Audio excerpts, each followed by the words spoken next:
শুভ সকাল বন্ধুরা, চলে এলাম রান্নাঘরে। বসিয়ে দিয়েছি ভাত। এদিকে ভাত হচ্ছে, খানিকটা হয়ে গেছে যে।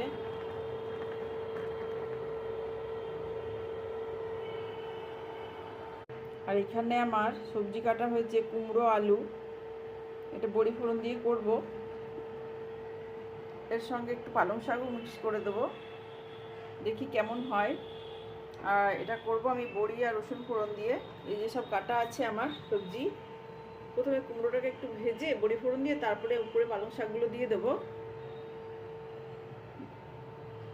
এভাবে করব আজকে। অনেক সবজি দিয়ে আমি মূলো, বেগুন, কুমড়ো সব একসঙ্গে দিই। আজকে কুমড়ো আলু ছিল, অন্য কোনো সবজি দিইনি আজকে, বেগুন টেগুন নেই। তো দেখা যাক কেমন হয়। রান্নাটা বসিয়ে দেবো। দিয়ে কড়াই বসানো হয়ে গেছে, কড়াই গরম হয়ে গেছে। তেল দিলাম,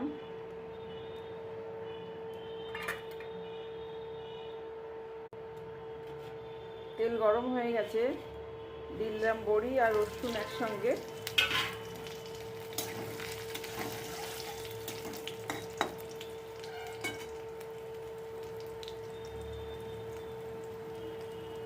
আমার রসুন বড়িটা ভাজা হয়ে গেছে। দিয়ে দেবো কুমড়ো আলু একসঙ্গে সব বড় করে কেটেছি। এটাকে ভালো করে ভেজে কষে নেব। কুমড়োগুলো ভেজে নেবো ভালো করে, একদম সুন্দর করে, একদম আধা সেদ্ধ যাতে হয়ে যায়। এখন জল খাওয়া হয়নি, হেঁচড়ে উঠছে।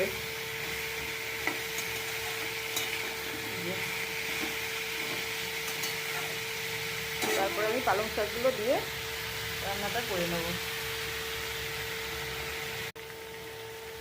দিয়ে দিলাম নুন, হলুদ আর চিনি একটু, একসঙ্গে ভাজা কষা হয়ে যাবে।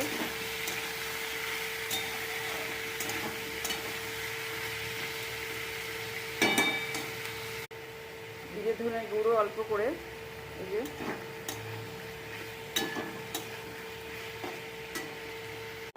এদিকে আমার ভাতটা হয়ে গেছে। এই যে একটু ভাতটা ধরে গেলে আমি বাকি ফ্যানটা গেলে দেবো। পালং শাকগুলো দিয়ে দিলাম।